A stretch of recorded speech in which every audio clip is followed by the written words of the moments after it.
setuju bahwa tidak boleh dalam ikhtiar membangun koalisi ada yang saling memaksakan kehendak, ada yang saling memaksakan diri. Contoh memaksakan tuh begini, pokoknya wajib si A, itu maksa. Apapun ceritanya saya nggak perlu tahu urusan atau alasannya, yang penting si A. Atau sebaliknya, saya nggak perlu tahu alasannya, yang penting jangan si A. Sama-sama memaksa. Kami sepakat tentu tidak seperti itu sebenarnya. Jadi tidak ada yang lain. Saya pikir kontestasi politik ini, pilpres ini masih sangat lama. Tapi hawanya mulai terasa dari kemarin-kemarin. Dan ini menurut kami perlu untuk kita cairkan, perlu untuk kita buat menghadapi kontestasi ini menjadi politik yang gembira. Kita berbeda, bukan berarti kita bermusuhan. Bahwa politik itu sangat dinamis, ya. Semua kemungkinan juga akan bisa terjadi, ya. Tapi paling tidak sampai hari ini dua koalisi yang satu sudah terbentuk, satu hampir juga sudah terbentuk. Nah, kita saling mendoakan. Oke? Itu kita serahkan kepada calon presiden kita. Tadi misalnya tentang wapresnya dan sebagainya, dari awal demikian. Nah, lantas kami memang menyiapkan platform dengan platform pun karena sebagaimana dari awal kita sebutkan bahwa kita ini berkoalisi secara equal, maka platform pun kita diskusikan bersama. Itulah yang kami lakukan. Sekali lagi kami mengambil jalan itu karena semata-mata memang kita ini semuanya untuk kepentingan yang lebih besar. Ini untuk kepentingan negara bangsa. Jadi tidak ada ego bagi kami yang merasa ini merasa itu, tidak.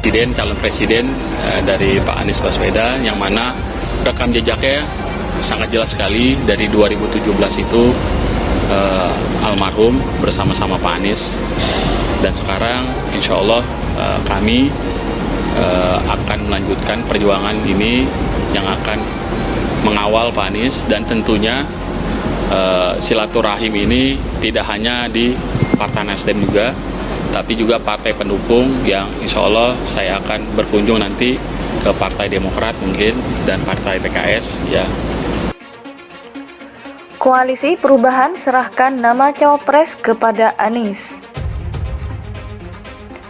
Juru bicara tim Anies Baswedan, Sudirman Said, mengatakan koalisi perubahan yang terdiri atas Partai Nasdem, Partai Demokrat, dan PKS menyerahkan sepenuhnya nama calon wakil presiden kepada Anies untuk mendampinginya di pemilu 2024. Ini semua merupakan dinamika yang patut disyukuri, kata Sudirman Said. Sudirman menambahkan, Ketua Umum Partai Demokrat Agus Harimurti Yudhoyono telah menyatakan dukungannya kepada Anies Baswedan untuk bertarung di Pilpres 2024. Tentu yang paling baru kita ketahui bahwa Ketum Demokrat AHY telah menyatakan dukungan pencalonan Bapak Anies Baswedan, kata mantan Menteri Energi dan Sumber Daya Mineral (ESDM) tersebut. Dia juga menyambut baik langkah Partai Demokrat karena hal itu akan membuat syarat presidensial threshold dalam terpenuhi.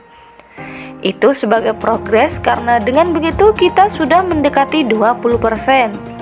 Tinggal satu lagi, insya Allah teman dari PKS menyusul, kata Sudirman yang juga Sekretaris Jenderal Palang Merah Indonesia tersebut. Sejalan dengan Sudirman Said, perwakilan dari Partai Demokrat Tengku Rifki berharap PKS segera mengikuti jejak Partai Nasdem dan Partai Demokrat untuk segera mendeklarasikan dukungan, sehingga harapannya akan membentuk simpati baik di level partai maupun akar rumput. Harapan kami, 3 partai segera menandatangani dukungan untuk Pak Anies. Ini terus kami dorong karena deklarasi 20%. Sehingga bisa segera diglorifikasi rakyat yang mendukung perubahan, kata Rifki.